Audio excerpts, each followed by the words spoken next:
Dan untuk mengelaborasinya, kami sudah tersambung lewat sambungan Zoom dengan psikolog sosial dari Universitas Pancasila, Vinaya Untoro. Halo, selamat sore Mbak Vinaya. Selamat sore Mas Iqbal. Mbak Vinaya, kebetulan ini kita juga sedang mencoba untuk menghubungi Sekjen PB Perbakin, tapi untuk saat ini kami masih terus mencobanya dan belum bisa tersambung. Nah, untuk ke Mbak Vinaya sendiri ini berbicara soal kejadian yang berlangsung beberapa waktu lalu ini di Duren Sawit. Kejadian mengacukan pistol ini bukan sekali dua kali saja terjadi. Anda melihat pelaku yang melakukan tindakan ini seperti apa? Apakah istilah memegang senjata bakal meningkatkan kepercayaan diri yang lebih?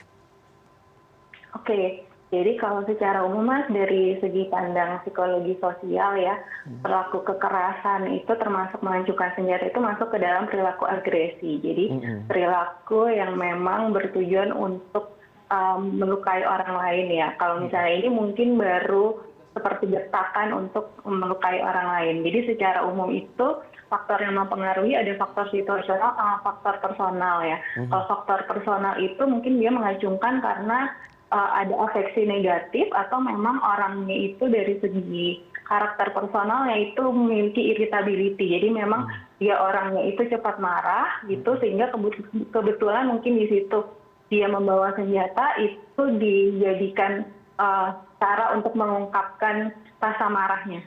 Seperti itu sih Mas. Tapi apakah semua orang ini punya kecenderungan untuk bisa berbuat nekat seperti itu, Mbak? Oh, jelas tidak semua, karena kan setiap orang punya personality yang berbeda-beda ya. Jadi karakter cepat marah atau mungkin yang paling gampang kita ngomongnya senggol bacok gitu ya. Jadi kalau ada orang yang memang karakternya kesenggol sedikit itu cepat banget naik hitam gitu. Itu sepertinya tidak semua orang sih seperti itu. Tapi memang ada beberapa orang yang karakter personalnya seperti itu ditambah dengan karakter situasional. Mungkin saat itu dia tidak terima karena mungkin mobilnya kesenggol atau apa. Nah, itu mempercepat dia akhirnya naik hitam. Seperti itu sih, Mas. Nah, kebetulan untuk pelaku sendiri ini mempunyai kartu anggota salah satu klub penembak begitu. Nah, kalau dari ilmu psikologi sendiri, apakah ada perbedaan khusus untuk orang-orang yang bisa lulus dalam memegang senjata? Karena yang saya tahu ketika kita memiliki kartu keanggotaan itu kita harus memiliki hasil tes psikologi ataupun harus lulus dari tes psikologi itu sendiri. Menurut Mbak Vinaya sendiri bagaimana? Mungkin dari Perbakin lebih tahu ya, maksudnya syaratnya seperti apa, secara detail yang dites seperti apa mungkin saya tidak terlalu tahu. Tapi memang yang saya tahu ada tes psikologinya Mas, ada tes psikologi setidaknya yang saya tahu mungkin kestabilan emosi ya. Dan kemudian dia juga setelah itu juga kemungkinan ada pelatihan untuk skillnya ya supaya dia bisa menggunakan senjata tajam itu dengan baik. Mungkin saya kurang tahu kalau soal itu gitu. Cuma memang itu tadi faktor situasional kan juga tadi sangat mempengaruhi ya. Gitu. Jadi faktor selain selain faktor tadi personal gitu ya, faktor situasional tadi keadaannya nggak nyaman, merasa terancam itu membuat orang lebih tersulut untuk melakukan perbuatan agresi sih Mas. Nah, Mbak Vinaya, dari sisi psikologi seperti itu ya. Dan kebetulan kita juga sudah tersambung ini dengan Sekjen PB Perbakin dengan Bang Firtian Yudiswan Darta. Halo, selamat sore Mas Firtian. Saya Iqbal dari CNN Indonesia. Mas Firtian bisa mendengarkan suara saya? Halo Mas Firtian. Sepertinya kami masih mencoba untuk bisa terhubung langsung dengan Mas Firtian. Kita kembali terlebih dahulu ke Mbak Vinaya. Mbak Vinaya, kalau dari Mbak Vinaya sendiri, apakah kita sebagai seorang yang mungkin sedang mengalami masalah begitu, apakah ada trik khusus atau tip khusus untuk bisa mengatasi emosi-emosi saat seperti yang terjadi pada waktu di Duren Sawit kemarin? Oke, sebenarnya sih itu balik ke faktor personal ya Mas ya. Maksudnya kalau cara yang paling gampang itu ya dengan ini, tapi maksudnya pada kenyataannya tidak semudah itu ya. Maksudnya ketika kita mengambil jeda sejenak gitu ya untuk menarik napas setidaknya itu mungkin agak sedikit menenangkan gitu. Tapi memang itu belum tentu bisa berlaku untuk semua orang gitu. Jadi ya seperti Mas mungkin sehari-hari juga kita mengalami kan, misalnya kalau kita diserempet ternyata yang nyerempet kita lebih galak gitu kan. Jadi memang ada beberapa karakter personal orang itu memang lebih cepat marah dibanding yang lain gitu. Dan itu biasanya ketika dia mengalami emosi negatif ya, apalagi di jalan kan, kita kadang sudah hati-hati pun kita nggak tahu orang lain bisa mencelakai kita atau enggak gitu. Nah itu lebih menyulut sih gitu. Tapi Mbak Vinaya, kalau misalnya Anda melihat sendiri dari tindakan pelaku yang kita lihat bersama yang sempat viral, dia menodongkan senjata ataupun mengacungkan senjata. Nah, sementara untuk masyarakat yang ada di sekitarnya tentunya langsung merasa takut. Apa yang harus sebenarnya yang kita lakukan sebagai masyarakat ataupun yang menjadi korban dari penodongan ataupun yang mengacungkan senjata itu sendiri? Itu tindakannya maksudnya menurut saya apa yang harus kita lakukan sangat situasional ya Mas ya. Mungkin kalau misalnya sampai seperti itu, kalau saya sendiri sih mungkin saya memang langsung takut gitu ya. Mungkin yang paling gampang ya saya berusaha untuk menghubungi pihak terwajib atau minta tolong kepada orang di luar sih. Tapi memang kita hanya perlu untuk mengalah begitu atau justru kita tetap harus bisa melakukan perlawanan apabila kita juga terdesak seperti kejadian kemarin? Menurut saya itu balik ya situasional juga sih menurut saya Mas. Maksudnya tapi kalau saya sih yang penting keselamatan diri nomor satu ya maksudnya. Dibandingin sama adanya orang dan kemudian jadi celaka gitu. Mungkin senggolnya nggak seberapa tapi itu mengancam jiwa sepertinya kita harus berpikir ulang juga ya Mas kalau untuk melawan. Seperti itu sih menurut saya. Tapi kalau melihat dari masyarakat di Indonesia ini, apakah masyarakat di Indonesia ini kalau dari segi psikologi termasuk orang-orang yang emosionalkah atau justru sebenarnya punya bermacam kelas ataupun bermacam karakter yang tentunya bisa kita baca apabila mengalami emosi? Sebenarnya secara umum bukan Indonesia ya, dimanapun kan orang memiliki karakter yang berbeda-beda kan Mas ya.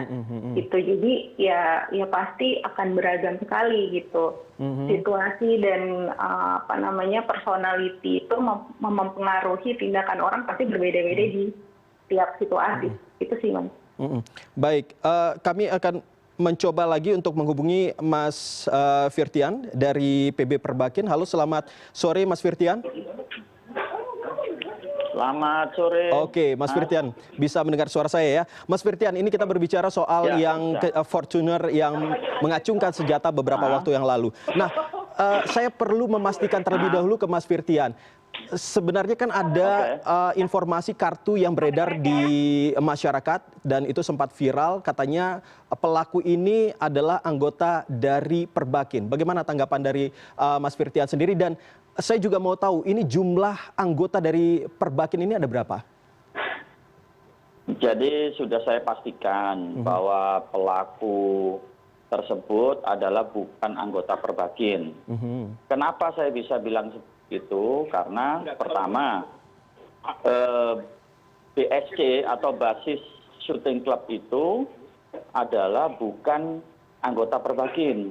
Jadi otomatis semua yang beranggota di BSC atau Basis Shooting Club adalah bukan anggota Perbakin. Berarti bisa dipastikan seperti itu. Baik, lalu kalau berbicara soal anggota dari Perbakin sendiri, sebenarnya seperti apa sih syarat-syarat yang harus mereka miliki sehingga mereka bisa dipercaya untuk bisa memegang senjata? Jadi yang pertama untuk menjadi anggota Perbakin adalah satu, dia harus terdaftar pada klub menembak yang juga terdaftar di bawah naungan pengurus provinsi atau pengurus kabupaten Perbakin di domisilinya dia. Jadi kalau saya ada di Jakarta, berarti saya harus terdaftar klub menembak yang ada di Pengprov Perbakin DKI.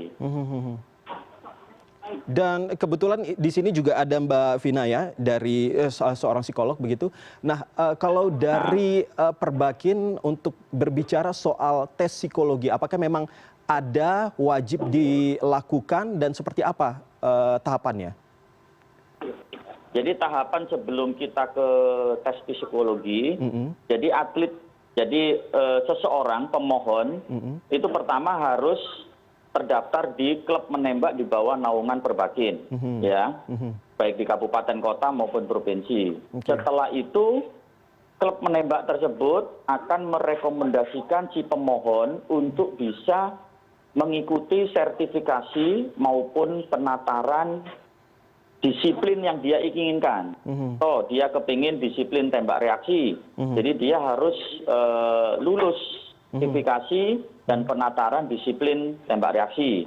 Begitu juga di berburu. Jadi masing-masing disiplin itu mempunyai sertifikasi dan tatarannya masing-masing. Nah, setelah itu baru begitu mereka lulus, baru Perbakin akan menerbitkan surat, menerbitkan KTA pemohon. Jadi kalau dia tadi sertifikasinya tembak reaksi, berarti kita beri dia KTA R. Jadi ada inisialnya di dalam di kanan KTA.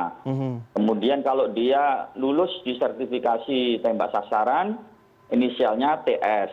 Nah, kemudian untuk lulus sertifikasi di berburu, itu inisialnya B. Dan masing-masing itu harus lulus. Jadi tidak bisa saya lulus tembak reaksi, kemudian saya mau beli senjata senapan berburu kaliber 308, nggak bisa, harus lulus dulu sertifikasi tembak berburu. Nah, baru setelah mereka mendapatkan KTA, ya, kemudian mereka memohon kembali kepada Perbakin untuk meminta surat rekomendasi mendapatkan kepemilikan senjata. Surat rekomendasi itu dilengkapi dengan persyaratan-persyaratan yang ada. Nah, setelah persyaratan yang ada, kemudian kita kirim ke Polda masing-masing. Nah, nanti di Polda itu si pemohon terus ujian yang namanya psikotes, kemudian ujian kesehatan. Nah, kemudian ada SKCK juga. Nah, setelah semuanya terpenuhi, baru Polda setempat mengirimkan surat rekomendasi kepada Mabes Polri. Jadi tahapannya sangat ini sih, sangat panjang.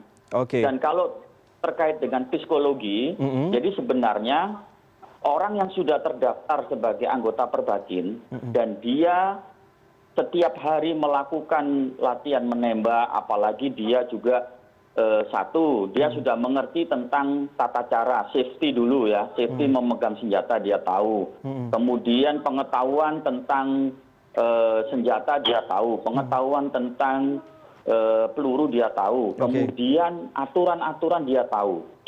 Bahkan kalau dia sudah tahu aturan semuanya, saya yakin kalau anggota Perbakin dia akan pikir panjang untuk melakukan pelanggaran. Karena apa? Karena psikologinya sudah terlatih. Apalagi seperti di olahraga menembak ya, di Perbakin, kita ini sasarannya bukan manusia. Kalau kita mengacungkan senjata kita kepada manusia, ya, itu udah langsung di-kick kita, langsung didiskualifikasi. Tapi kalau langsung didiskualifikasi. Tapi kalau berbicara soal atlet, jadi atlet atau seseorang yang mempunyai KTA Perbakin asli ya, asli, kemudian dia mengikuti tahapan semuanya, saya yakin dia tidak akan melanggar karena dia tahu hukumannya seperti apa. Masa berlaku untuk KTA ini sendiri berapa lama ini untuk diperpanjang ataupun diperbarui? Untuk KTA itu setiap tahun dia harus registrasi. Setiap tahun? Untuk KTA, sorry. Untuk KTA Perbakin itu setiap 2 tahun sekali. Kenapa setiap 2 tahun sekali? Karena kita juga menginginkan bahwa secara psikologi, secara keterampilan, orang itu mempunyai keterampilan gitu loh. Biasanya orang yang hanya sekedar memiliki, kemudian nggak pernah latihan, untuk perpanjangan yang kedua dia pasti enggan untuk memperpanjang. Tapi kalau dia itu benar-benar kepingin berolahraga di menembak, setiap tahun dia pasti akan latihan, kemudian setiap 2 tahun dia akan memperpanjang. Jadi memang secara psikologi, kemudian secara identifikasi personil, kita juga lakukan semua. Hmm. Terakhir untuk untuk Bang Firtian. Bang Firtian, ini cara untuk mengontrol, ini kan katanya si pelaku ini sendiri masuk dalam keanggotaan klub menembak. Nah, tentunya adakah kerjasama antara Perbakin dan juga klub menembak? Bagaimana cara untuk mengontrol anggota-anggotanya agar hal ini tidak terulang lagi? Jadi setiap tahun, jadi contoh nih, November tahun 2020 kemarin, saya sudah melayangkan surat kepada seluruh pengurus Perbakin se-Indonesia agar mereka melakukan verifikasi dan identifikasi klub menembak.